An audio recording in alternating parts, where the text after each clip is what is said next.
சுங்கச்சாவடிகளில் கட்சி கொடி கட்டிக் கொண்டு வரக்கூடிய வாகனங்களுக்கு மட்டும் சுங்க கட்டணம் வசூலிப்பது இல்லை என உயர்நீதிமன்ற மதுரை அமர்வு தெரிவித்துள்ளது. சிறு பிரச்சினை என்றாலும் பொதுமக்கள் வரும் வாகனங்களில் உள்ளவர்களை சுங்கச்சாவடியில் உள்ளவர்கள் தாக்குகிறார்கள் என்றும் உயர்நீதிமன்ற மதுரை அமர்வு குறிப்பிட்டுள்ளது.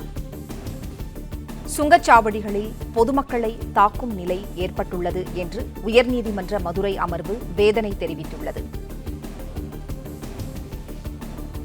சுங்கச்சாவடிகளில் கட்சி கொடி கட்டிக் கொண்டு வரக்கூடிய வாகனங்களுக்கு மட்டும் சுங்க கட்டணம் வசூலிப்பது இல்லை என்றும், சிறு பிரச்சினை என்றாலும் பொதுமக்கள் வரும் வாகனங்களில் உள்ளவர்களை சுங்கச்சாவடியில் உள்ளவர்கள் தாக்குவது வேதனை அளிப்பதாகவும் உயர்நீதிமன்ற மதுரை அமர்வு தெரிவித்துள்ளது. செய்தியாளர் சந்திரன் இணைப்பில் இருக்கிறார். சந்திரன், வணக்கம். சுங்கச்சாவடிகளில் பொதுமக்களை தாக்கும் நிலை ஏற்படுவது உயர்நீதிமன்ற மதுரை அமர்வு வேதனை தெரிவித்துள்ளது. விவரங்களை சொல்லுங்க. வணக்கம். மதுரை தூத்துக்குடி தேசிய நெடுஞ்சாலையில் சுங்க கட்டண வசூல் தடைக்கால் தடை கோரிய மனுவை 8 வாரம் விசாரித்து மதுரை அமர்வு உத்தரவிட்டுள்ளது. கட்சி கொடி கட்டி வரக்கூடிய வாகனங்களுக்கு மட்டும் சுங்க கட்டணம் வசூலிப்பதில்லை. ஆனால் பொதுமக்கள் வரக்கூடிய வாகனங்கள் சிறு பிரச்சனை செய்தாலும் அங்கு உள்ளவர்கள் வைத்து தாக்கக்கூடிய சூழல் உள்ளது என நீதிபதி தெரிவித்துள்ளார். தூத்துக்குடி மாவட்டத்தில் சேர்ந்த பாலகிருஷ்ணன் மதுரை அமர்வு ஒரு நாள் மனு தாக்கல் செய்தார். அதில் மதுரை தூத்துக்குடி தேசிய நெடுஞ்சாலை கடந்த 2012 ஆண்டு முதல் செயல்பாட்டில் உள்ளது. இந்த தேசிய நெடுஞ்சாலை இருபுறமும் மரங்கள் நடுவது மற்றும் நெடுஞ்சாலையின் செண்டை மீதும் செடியில் நட்டு பராமரிப்புள்ள அடிப்படை வசதி செய்து பராமரிப்பு செய்ய வேண்டும். ஆனால் தனியார் நிறுவனம் அதற்கான வசதிகள் செய்யப்படவில்லை. முறையாக பராமரிப்பை மேற்கொள்ள காரணத்தை சுட்டிக்காட்டி தேசிய நெடுஞ்சாலை நிர்வாகம் கடந்த 2023ஆம் ஆண்டு தனியார் நிறுவனத்தில் வாங்கப்பட்ட ஒப்பந்தம் ரத்து செய்தது. மேலும் சம்பந்தப்பட்ட தனியார் நிறுவனம் மதுரை தூத்துக்குடி நெடுஞ்சாலை பராமரிக்க 563.83 கோடி ரூபாய் செலவு செய்திருக்க வேண்டும். ஆனால் அவ்வாறு செலவு செய்யவில்லை. மேலும் ஒப்பந்த கூடுதல் தொகை தலைவிதிக்கு என கோரியிருந்தார்.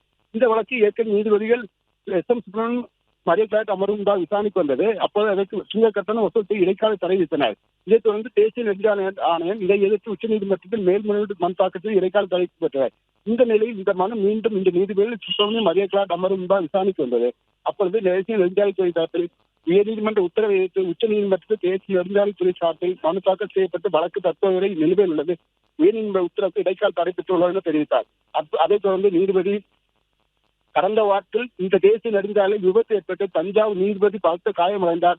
அவரும் இந்த 4 பேர் உயிரிழந்தன தெரிவிக்கப்பட்டது. தொடர்ந்து நீதிபதிகள் தேசிய நெடுஞ்சாலைத்துறை மதுரை தூத்துக்குடி தேசிய நெடுஞ்சாலை சுங்க கட்டணம் வசூல் செய்கின்றனர். அதே வேளையில் இந்த நெடுஞ்சாலை குண்டும் குழியுமான சாலைகளை சீர்படுத்தி மேம்படுத்த வேண்டும்.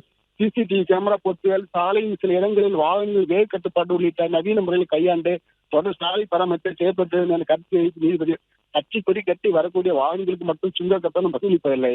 ஆனால் பொதுமக்கள் வரக்கூடிய வாகனங்கள் சிறு பிரச்சனை செய்தாலும் அங்குள்ள வைத்து தாக்குக்கூடிய சூழல் என கருத்து தெரிவித்து வழக்கு விசாரணை 8 வாரங்களுக்கு ஒத்திவைத்துள்ளனர்.